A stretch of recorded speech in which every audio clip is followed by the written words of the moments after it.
Two key EU leaders, France's Emmanuel Macron and the UK's Sir Keir Starmer, are heading to the White House this week, hoping they can convince US President Donald Trump to keep Europe and Kyiv involved in any talks to end the war with Russia. William Denzler reports from Brussels.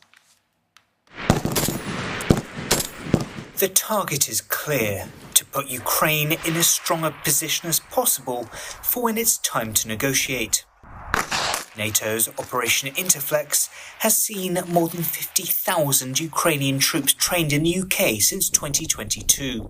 And the European Union alone has provided Kyiv with roughly $50 billion in military aid. But experts say more support is needed to hold off the Russian offensive. The Russians are sort of advancing, half a kilometre a week, but they're advancing nonetheless. And there is the risk that if the line is not stabilised, Moscow could achieve a breakthrough.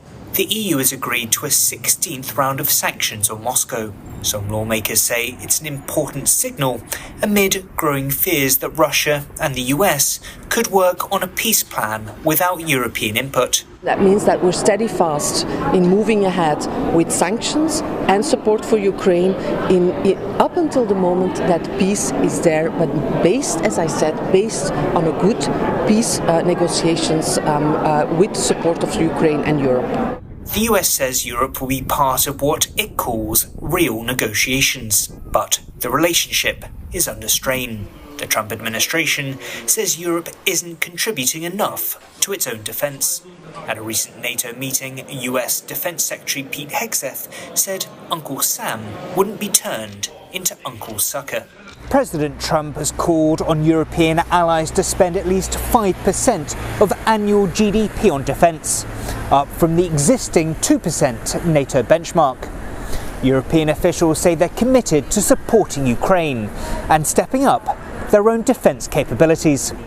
It's a request the US has been making for years, and experts say contributing more on defence will be a test of Europe's mettle. If you have effectively made yourself irrelevant, then they'll treat you as irrelevant.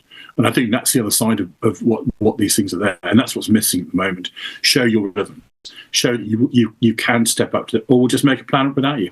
Some lawmakers say Europe needs to plan for its own security without the US umbrella. We cannot count on the United States anymore. I'm already a long time convinced that we need a European army. We need really a European defence union. And what's happening now convinced me even more. An EU army is an idea that's divided its members. Ukraine's allies in Europe say Kyiv needs strong security guarantees. But serious questions are being raised over how effective those might be unless backed by American muscle, which, for now, President Trump appears unwilling to flex. William Denslow, CNA, Brussels. And for more, Kate Fisher joins us live from Washington, D.C. We just heard that long-standing issue of European strategic autonomy from Washington. Now, that's a long way away, but Mr. Macron and Mr. Starmer heading to Washington to try to make sure that they stay relevant to talks. Any sign yet that they might get what they hope for?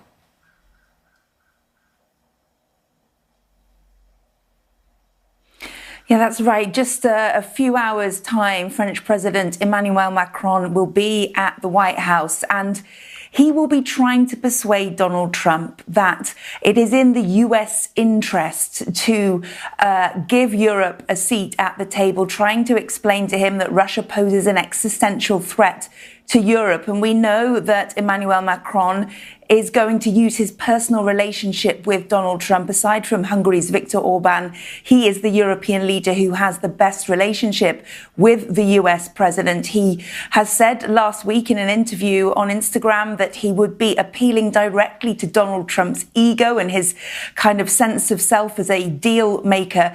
saying to him that he does not want to appear weak in front of Vladimir Putin, and because if he does, it would give a bad example to how he might appear in front of China. Also reminding him that Russia is helping Iran in its nuclear efforts. He will use these arguments to try to get President Trump to involve Europe in these negotiations. And interesting too that Keir Starmer, the UK Prime Minister, and Macron were due to meet President Trump together, but now they are staggering those visits on separate days, perhaps an attempt to amplify this message and, spread it out over the week to really try to change Donald Trump's stance in all of this. I mean, well, a deal, I suppose the distance between Ukraine and the US on reaching a deal on critical minerals, that has narrowed over the last few days. Should that deal be reached, $500 billion of it, could there be other demands from the US on Ukraine before the US is willing to exert any pressure on Russia to end its war in Ukraine?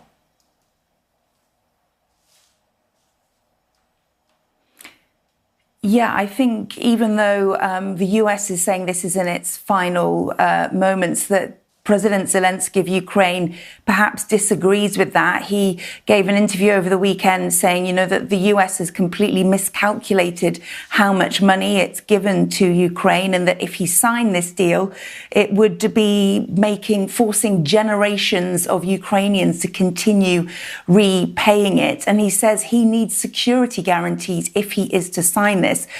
He was hoping that signing this deal would protect US aid going into the future. Donald Trump appears to be seeing this as a way of paying what has already been given paying back what's already been given to Ukraine. So that is a completely different viewpoint from both sides of this. So although the US is hoping this is signed quickly, I think Ukraine still has many issues that it is not clear about. And the US, as you say, is not backing down on this. In fact, it may be even once more. President Zelensky really showing how strongly he feels about this, saying at the weekend that he will be willing to step down as the leader of Ukraine in return for NATO membership. That's highly unlikely, but it shows that there is a lot of, that there's not that much agreement so far between the two sides. Oh, thanks. Kate Fisher reporting live just there from Washington, D.C. Sir Lawrence Freedman, he's Emeritus Professor of War Studies at King's College London, joins us live. Professor Freedman, we just heard that from our correspondent. So, disagreement over the critical minerals deal between Washington and Kyiv. But this is just, in a way, a reflection of a far larger problem we have now about reaching agreement between two partners that just a few months ago seemed to be in lockstep. Yeah, and it's a really difficult problem for Ukraine. It wants to keep America on side. It will be in trouble if it's abandoned completely by America. But on the other hand, it can't easily agree to a deal based on dubious figures and dubious expectations about the future.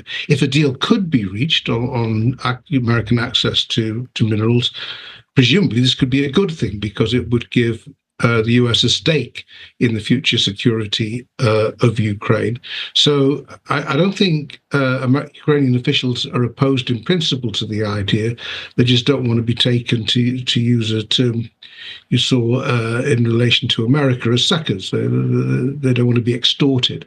So I think this, and they want something in return. So I think this one won't be settled quickly, however much the Americans press.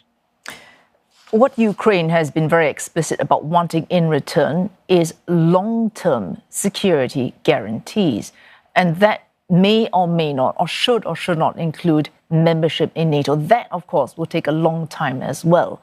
Is there any chance of each side, so the European Union, Washington, Moscow, and Kyiv, reaching some kind of core agreement in which everyone abandons the maximum demands, but they can agree on something? So Ukraine, at least in some way, getting its security guarantee. I mean, it's always possible, and I think on a minimum basis, some sort of ceasefire is a possibility. But it's very difficult because it's not just about territory. It's also about Ukraine's sovereignty and independence. This is why you want a security guarantee to guarantee Ukraine's future territorial integrity and sovereignty. And that actually is the big issue. Before you even get to the question of security guarantees, you've got to get sorted out this question of whether or not Moscow controls Kyiv, can control not only whether it can enter into alliances, but the level of its military spending and the state of its armed forces. And if you get to that sort of situation, then you're going to then Zelensky couldn't even sell the deal. So I think the Americans have got to work out what it is they can offer to Zelensky to deliver. I think NATO membership is difficult, not only because of Russian objections, but because of objections within NATO, for example, from Hungary. So something needs to be put in place that deters Russia from violating an agreement in the way that it's violated past agreements with Ukraine to respect its security. Professor Freedman, earlier we spoke to our Moscow correspondent.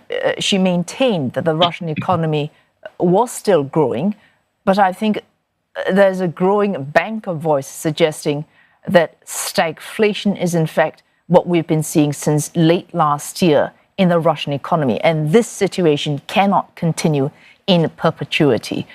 Is this one area in which the US might, via sanctions or the easing of sanctions, exert some kind of pressure on Russia right now?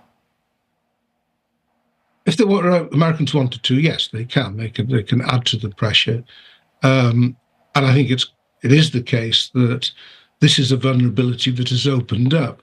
We have to be careful because people were sure 3 years ago that this was going to be a key vulnerability, and it didn't turn out. Didn't turn out to be so. Because the economy grew with a war economy, but they've now hit a point with high inflation and high interest rates. That is causing them real difficulty. And if the oil price went down, for example, there'd be even more difficulty. So I think the Americans have identified that and spoken of this as an area of potential pressure, but they've talked less about that in recent days and more about the pressure on Ukraine, unfortunately.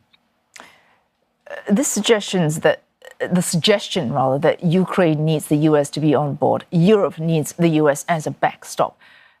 I think, are we neglecting to give equal relevance or weight to the fact that the US also needs Ukraine to be on board? It also needs Europe to be on board. For example, if it wants to ease sanctions on Russia, if Europe doesn't agree to do that in tandem with the United States, that move would not work either. And if Ukraine doesn't think the US is going to be on board on this, why would it even involve in Washington in any kind of negotiations with Russia?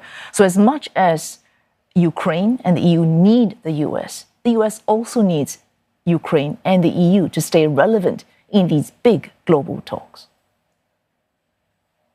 I think that's right. I think there's just this big question about what sort of deal the Americans have in mind. To be honest, we have had many contradictory statements from senior American negotiators, both privately and publicly. And if the aim is to get a deal, then clearly Trump needs Zelensky. He can't just ignore him and cast him aside. If part of that deal is some sort of security guarantees, he needs Europe because the US clearly has no intention of providing this all by themselves. If sanctions are to be reduced, as you say, and eased, then Europe must cooperate in that. So I think the idea that the Americans can sort this out all by themselves is ludicrous. It's just not possible. And the risk is you just carry on with the war as before, except that now Ukraine has less support than it was hoping for from the United States. That's the other scenario to a deal. A final question, and very briefly, you said we are at a critical point. This is a week or so ago. Why? And what could happen from here? Very quickly. I mean, we're at a critical point because I think for the first time, the American commitment to European security is being seriously questioned in everything that Trump says and does, even while some of his senior officials deny this. So we have to see, and Ukraine is the big test of this. If the US ends up abandoning Ukraine, and Europe is left trying to pick up the pieces, which it will try to do, even if it's not quite enough to make up for the loss of the US, then that leaves us in a very different transatlantic relationship than we've seen really since the start of the Cold War. Thanks so much for joining us, Sir Lawrence Freedman, Emeritus Professor of War Studies at King's College London. Thank you.